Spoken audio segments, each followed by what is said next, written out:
इस वीडियो का custom thumbnail या कंटेंट बिना ऑथराइजेशन उपयोग करना YouTube पॉलिसी के तहत अवैध है। उल्लंघन होने पर चैनल को कॉपीराइट स्ट्राइक जारी होगी।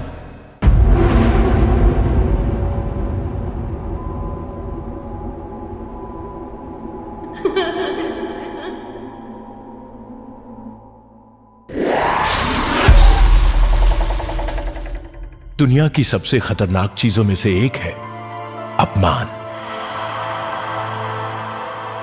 सोनिया एक आम औरत जो बस दूसरों की तरह खूबसूरत दिखना चाहती थी, लेकिन उसका आधा गंजापन उसकी खूबसूरती और उसकी ख्वाहिशों के बीच एक बड़ी रुकावट बन चुका था।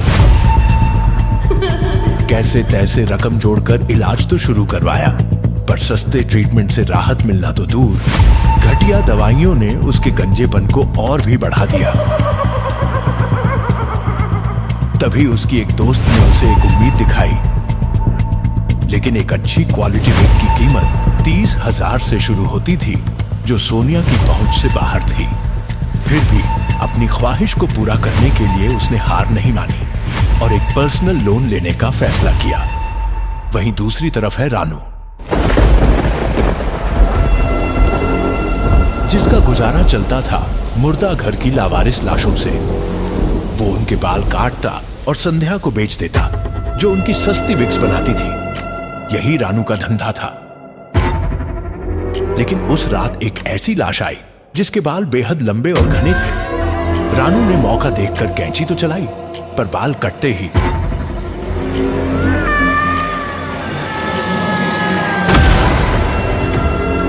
रानू अनजान था कि उन बालों पर किसी बुरी चीज का साया था। संध्या ने उन्हें गर्म पानी में धोकर एक नई विग तैयार कर दी।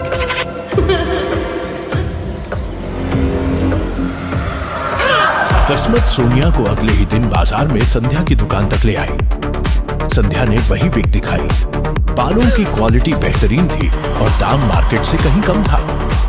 सोनिया ने बिना ज्यादा सोचे वो विग खरीद ली। अब नई विग में सोनिया को वो खूबसूरती मिल गई थी जिसकी उसे तलाश थी।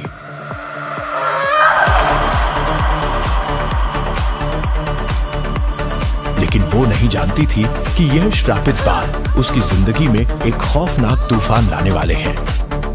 सोनिया बाथरूम में आईने के सामने खुद को निहार रही थी कि अचानक नाक से खून बहने लगा।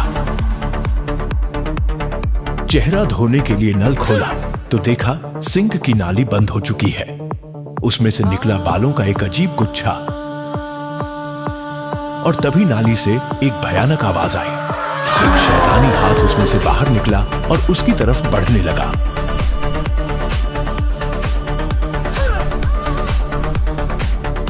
वक्त बीतता गया और वो शैतानी ताकत उस पर हावी होती गई। अब सवाल ये है कि क्या सोनिया उस श्रापित विग के चंगुल से कभी छुटकारा पा सकेगी?